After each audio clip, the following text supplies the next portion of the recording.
Pues en realidad son 35 capítulos y son historias de jugadoras y también árbitras, destinadas a niñas, niños entre 8 y 12 años. No son historias profundas, por así decir, o sea, que tengan un gran conocimiento, mucha parte técnica, mucho dato, sino historias que puedan ser representativas y sobre todo aspiracionales e inspiracionales de cada una de ellas. Están las más conocidas, las que ahora puedan ser tendencia. Obviamente no falta Aitana, no falta Alexia, no falta Alex Morgan, que se acaba de retirar, no falta Rapinoe, pero también están todas aquellas que fueron pioneras y que pusieron en realidad los cimientos de lo que ahora es el fútbol femenino. Y no me quería olvidar de las árbitras, porque siempre nos olvidamos de los árbitros, parece que no forman parte del fútbol, pero sí. No, muchas han quedado fuera, porque para mí esto es solamente un primer paso. El objetivo o el propósito es que yo crecí viendo deporte como una loca, todo lo que caía en mis manos y además queriendo hacerme con todo. O sea, desde los VHS de los Tours de Miguel Indurain, cualquier colección de cromos, las revistas de baloncesto, todos los periódicos. Obviamente cada vez que había un acontecimiento iba, compraba, tenía mi marca, pero no había esos DVD de deportes de chicas, no había esos éxitos deportivos de mujeres representados y en mi colección de todo eso faltaba. Y solo quería que existiese. Por eso es, y lo considero un primer paso, en el que obviamente tenemos en la portada jugadoras que son muy conocidas, muy representativas, y creo que ojalá esto vaya bien, sea y vea y se confirme que era una necesidad, que esas niñas y niños les son inquietos y que les gusta y lo leen, y que vayamos a más ediciones con otros nombres, lo podamos ampliar, y no solo en el fútbol femenino, sino también en otros deportes. Pues en realidad, y en eso soy sincera, cuando me contactaron de la editorial, buscaban que yo contase alguna de las historias que había tenido como profesional, porque ya son unos cuantos añitos y antes, cuando veíamos en vuestro muro, en todos esos marca leyenda, yo he estado tomando café con Niki Lauda, yo obviamente he entrevistado a Leo Messi. Afortunadamente en mi carrera he tropezado con aquellos que son los protagonistas y escriben la historia del deporte, pero yo no veía que mi historia fuese interesante, sino poder tener un proyecto en el que sí hubiese un propósito, y fue cuando surgió esta idea de poder cubrir esa necesidad que yo había tenido. No la tuve o no la sentí en su momento cuando era adolescente o cuando era una niña, porque no me daba ni cuenta, las cosas eran así simplemente, y sin embargo después sí, y ahora quería como revendarlo. Las jugadoras actuales es bastante sencillo, porque cada vez tienen más exposición, cada vez están más en los medios, es más fácil leer o saber sobre ellas, y porque las ves jugar, y simplemente de las entrevistas, porque como te he dicho, no son historias que tengan una gran carga informativa o en la que tengas que tener un gran proceso de investigación como tendrías en el día a día a la hora de buscar noticias exclusivas y demás. Entonces es más sencillo, y sí que costaba un poco más para contrastar determinados datos de los que eran las jugadoras pioneras. Voy a decir que la de Lily Parr fue la que más me impresionó, porque tienes, si es verdad, el caso de Catherine Monsul como árbitra que tuvo que huir de una guerra, ¿sabes? En eso sí que es impactante, pero fuera de esta época en la que lamentablemente tenemos ese tipo de conflictos, pero historias del pasado, y saber que Lily Parr revolucionó dentro de la fábrica en la que ella trabajaba, cómo fue negociando, cómo fue peleando por los derechos de sus compañeras, cómo llamó la atención y llegaron a tratar de evitar que ellas jugasen porque para la Federación Inglesa era una afrenta, cómo llenaban campos, cómo había miles de personas que iban a verlas a ellas, como hicieron una gira en Estados Unidos. Claro, es como sacarlo de contexto. Ahora mismo estamos en ese momento en el que el Barça, sobre todo aquí, consigue llenar estadios, tira del carro de la competición por los éxitos que está teniendo, hace que otros equipos abran sus estadios, y veamos cómo en Valencia, en Mestalla, quieren abrir las puertas para que en ese partido haya más público. En Coruña lo han hecho también con el Depor, y abrir Riazor para que jueguen. Eso está todavía en proceso de evolución, y que ella lo consiguiese incluso con una gira en Estados Unidos, su figura realmente me impresionó. Yo recuerdo, para mí el primer recuerdo de fútbol femenino es jugar a fútbol, y mi primer recuerdo es en un pueblo de Burgos que se llama Belorado. Yo me fui un verano con una amiga y había un torneo en el que equipos de chicas jugaban contra equipos de chicos también. Y el formar parte de repente de un equipo, yo era muy mala, era muy mala, pero eso de tener, entonces yo tenía 14 años, el jugar, pero que había tantas chicas que jugaban, que en el torneo se producía esto, me llamó mucho la atención y fue como mi primer recuerdo, no verlo mediáticamente, pero sí el de decir, ostras, aquí sí se puede, aquí sí puedes jugar, aquí hay un equipo de fútbol femenino, cosa que en mi pueblo no existía, era impensable. Y además recuerdo una de las jugadoras que me llama muchísimo la atención porque a mí siempre me ha gustado mucho Michael Laudrup y yo le seguía desde que estaba en la Juventus, por cada uno de sus equipos, porque era el jugador para mí completo, el que me gustaba, porque prefería dar una asistencia, como controlaba el juego, o sea, todo eso que tenía dentro del terreno de juego. Ella era rubia, se llamaba Silvia, o se llama Silvia, y tenía como ese estilo dentro del campo. Dominaba, jugaba súper bien al balón, cómo llevaba la pelota pegada, cómo veía las posibilidades, cómo te hacía el pase y te la dejaba fácil para que tú marcases, y me llamó todo eso mucho la atención. Y lo mismo, dije, esto igual podría ser, pero no era, y no sucedía y no avanzaba.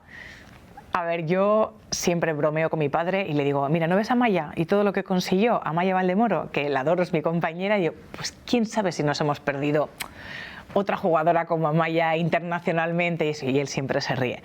Pero yo en aquella época, en el pueblo, tenías lo típico del deporte escolar y le daba a todo. O sea, yo probé todo. Si había tenis, porque me encantaba jugar al tenis, y no se me daba muy bien, luego el atletismo también, hacía todos los deportes que podía y jugaba mucho con los chicos porque era donde sentía que realmente podía mejorar. Y en el equipo de baloncesto yo jugaba con las chicas de mi edad y me lo tomaba muy en serio, que es cierto que a veces en los entrenamientos me decían, bueno ya, pero es que no te enfades o no, ¿sabes? Dice, como estás muy implicada, bueno, que es solo un entrenamiento, pero yo me lo tomaba muy en serio porque era muy competitiva y porque para mí era importante. Yo quería que ganásemos siempre, me enfadaba si no ganábamos, ¿sabes? Me frustraba, trataba de dar lo mejor de mí misma, hoy quería mejorar, pero solamente había a la vez un equipo que era el de las chicas que tenían un año más, y yo empecé porque mi primo jugaba a baloncesto. Para mí era un referente, él era mi primo mayor y me gustaba. Yo le miraba y le admiraba, ¿sabes? El hecho de, juego baloncesto y escucha esta música. Por eso digo siempre que son súper importantes los referentes que pueda tener. Yo es verdad que no me planteaba el hecho de si era chico o era chica, sino que era quien tenía alrededor, que me gustaba lo que hacía y que yo podía aspirar a hacer algo parecido. Uno de sus amigos además se convirtió en mi entrenador y él fue con 12 años quien le dijo a mi padre, oye, yo creo que Noemí va bien, lo hace bien, juega bien, ¿por qué no te planteas el mandarle a Zaragoza? Que entonces había un cole donde sí se fomentaba y se jugaba baloncesto, imagínate, en la época del CAI y demás, y mi padre dijo que me olvidase, que hasta los 18 años, bueno, se lo dijo a él, hasta los 18 años que fuese a la universidad, y sobre todo porque él no le veía el sentido a que yo me pudiese dedicar al baloncesto. Sí, en 2019 surgió la oportunidad de crear University Sports. Entonces empezamos con el fútbol porque era como el fútbol, sabes, que arrastra a todo lo demás. Hacíamos también otro tipo de becas, pero empezamos por el fútbol con University Soccer, ahora University Sports, sobre todo por esa sensación de, si yo hubiese sabido que en realidad no es ni tan costoso ni tan difícil conseguir una beca en Estados Unidos, de baloncesto más, de baloncesto obviamente, dice, y que allí sí es posible llevar la parte académica con la parte deportiva a la vez, ¿qué hubiese sido de mi vida? Yo estoy muy satisfecha y estoy contenta, no puedo negarlo, con lo que soy, con lo que he conseguido, no me puedo quejar en absoluto, pero sí que quería el poder abrir las puertas, dar esa oportunidad y sobre todo popularizar lo que fuese conocido y que no fuese algo que se considere elitista. No, es que no lo es. El poder conseguir una beca para en Estados Unidos estudiar una carrera mientras compites a nivel universitario. Lo creo, pero hay gente arriba que se tiene que dar cuenta y tiene que tener la voluntad de hacerlo. Y que en el Ministerio de Educación y la parte deportiva confluyan y lo hagan posible, más allá de las ayudas que existen a los deportistas, pero ahora mismo se ayuda a los deportistas de élite a que puedan estudiar de alguna manera, pero todavía no está normalizado que desde la base tú puedas crecer con eso. Y sigue habiendo dificultades. Y en el fútbol sabemos que muchas veces las exigencias o los cambios de lugar hacen que futbolistas dejen de estudiar porque se cambian y juegan en tal sitio, o porque el entrenador no, o sea, el profesor no entiende que tú entregues tarde un trabajo, o que te vayas a una concentración, o cosas de esas. Y esas exigencias hace que muchos dejen la carrera por el camino, que no deja de ser un soporte para tu futuro. Tú, cuando acaba tu carrera deportiva, siempre eres alguien en pleno rendimiento en el mercado laboral si miras alrededor, y resulta que a ti te ha faltado la formación porque la dejaste atrás. Es necesario. Existen proyectos como los de la Fundación Johan Cruyff o demás, que precisamente quieren poder recuperar a todos esos deportistas que dejaron en su momento los estudios o que nunca lo hicieron, para que puedan tener ese soporte. La vida es larga en eso, mucho más que la vida deportiva, y es fundamental, porque el deporte no es capaz de reabsorber a todos los deportistas para que sigan dedicándose a eso después, como entrenadores, como asistentes, o en un cuerpo técnico, en un club, como dirigentes también. No puede absorberlo todo, entonces necesitas ese plan B para tener una vida cómoda. Tampoco, es que me estoy olvidando totalmente, tampoco muchos de ellos, o sea, algunos en el fútbol, pero luego vamos a otro deporte, si no sucede, tienes que ser muy, muy, muy bueno para que lo que tú consigas ganar, invertir inteligentemente, te dé el rendimiento para el resto de tu vida, o crees los negocios que te sirvan también para seguir adelante. O sea, se me pone todavía la piel de gallina, porque todo ese mundial, yo estaba de vacaciones en la playa, en el norte, mis padres tienen una casa en Asturias, y lo compartí mucho con una amiga que además es psicóloga deportiva. Estaba embarazada de una niña, y para mí fue maravilloso poder seguir todo ese mundial. Ya el día de la final, imagínate, recuerdo una escena cuando yo iba a casa a ver el partido, en el que había una chica a cargo de un niño y una niña, e iban diciéndole y explicándole: mira, es que vamos a ver un partido porque España se puede proclamar campeona del mundo. Es un equipazo, juegan súper bien, y me encantaba el diálogo que tenían. Y te das cuenta de que, ostras, el deporte de base no tiene género. Somos nosotros quienes algo hemos hecho mal para, cierto, podemos tener características diferentes, cada uno tiene que tener su competición, pero de inicio van de la mano. Y verles a los dos emocionados ante lo que iba a suceder, niños tan jovencitos, me llegó muchísimo. Y el ver el partido igual, porque sabía que eso tenía una repercusión más allá de lo deportivo, que era algo social. Y sabemos que hemos tenido éxito en muchas ocasiones y tenemos grandes nombres en el deporte femenino en España, pero el fútbol arrastra mucho y puede llegar más allá, y creo que eso se está reflejando.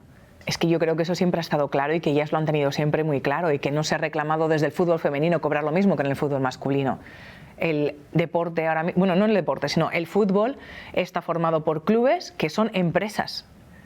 La competición tiene que ser una competición sostenible. De momento no se genera lo mismo que se genera en el fútbol masculino. Por tanto, no se puede repartir en fichas, porque los clubes no tienen esa capacidad, ni lo tiene la competición, como en el fútbol masculino.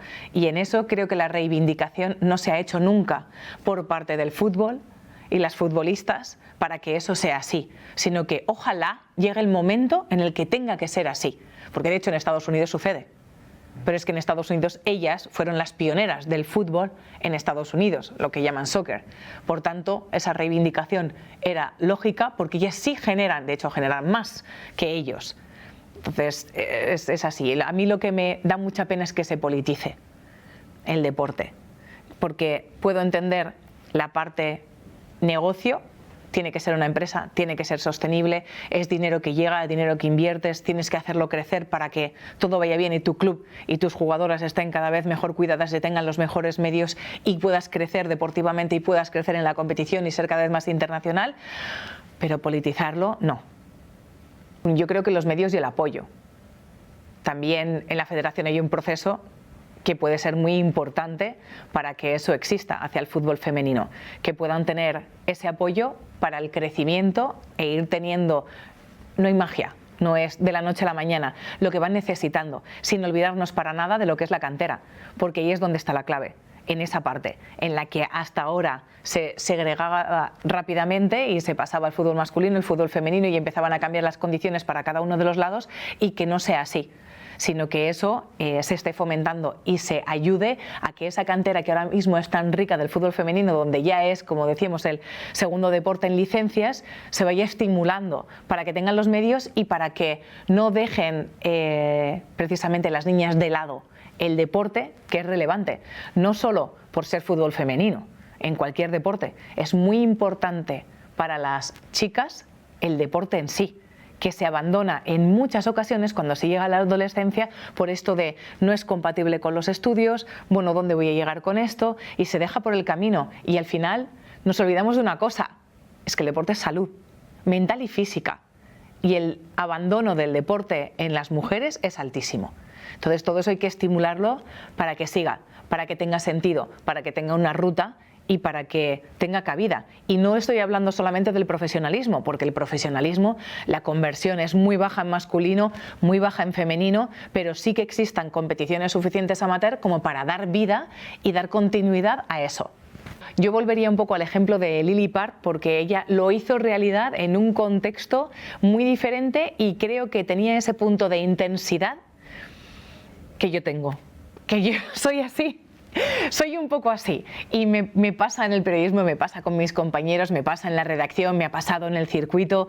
Yo soy de quiero algo, me apetece hacer un reportaje de esta manera y soy muy intensa hasta que lo consigo. Y hasta que no tropiezo con 3 noes y veo que bueno, no es posible, no bajo los brazos. Y sigo y sigo y sigo. Y en esto es verdad que he estado muy bien acompañada y que me han entendido mucho mis compañeros porque he dado mucho la lata, mucho la lata. Y he puesto a Daniel Ricciardo a hacer pizzas en un paddock y había que tener los hornos.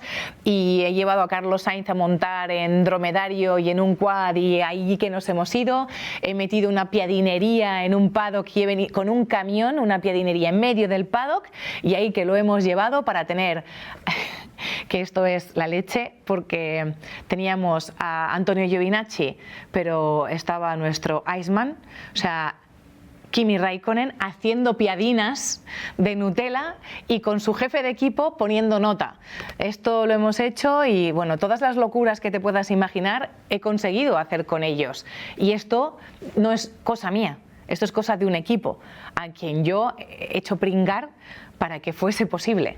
Así que me identifico un poco con ella. Yo solo le diría que se esfuerce, que sea constante, que sepa lo que implica, que cuando te dedicas o te vinculas a algo hay que ser lo más profesional posible, o sea que la implicación es real, el compromiso, que es una palabra que a mí me gusta y que creo que significa mucho, y que si es así, adelante. Ahora, mira, es que ahora es afortunada, ahora existe el fútbol femenino profesional. Por tanto, ya hay mucho avanzado, que otras han abierto un camino y hay un destino. Por tanto, hay que hacer durante ese camino todo lo posible para hacerlo realidad. Pero lo tienen mucho más fácil que lo han tenido otras. O sea, toda esta generación de futbolistas que son campeonas del mundo, cuando empezaron no sabían si iban a poder dedicarse a ello, porque no había una liga profesionalizada. No sabían siquiera si el siguiente año, en la siguiente categoría, iban a tener un equipo, porque muchas veces ni existían. En el caso de Aitana Bonmatí, ella, de inicio no había equipos femeninos en su pueblo. Ahora hay 14. Imagina si han abierto camino.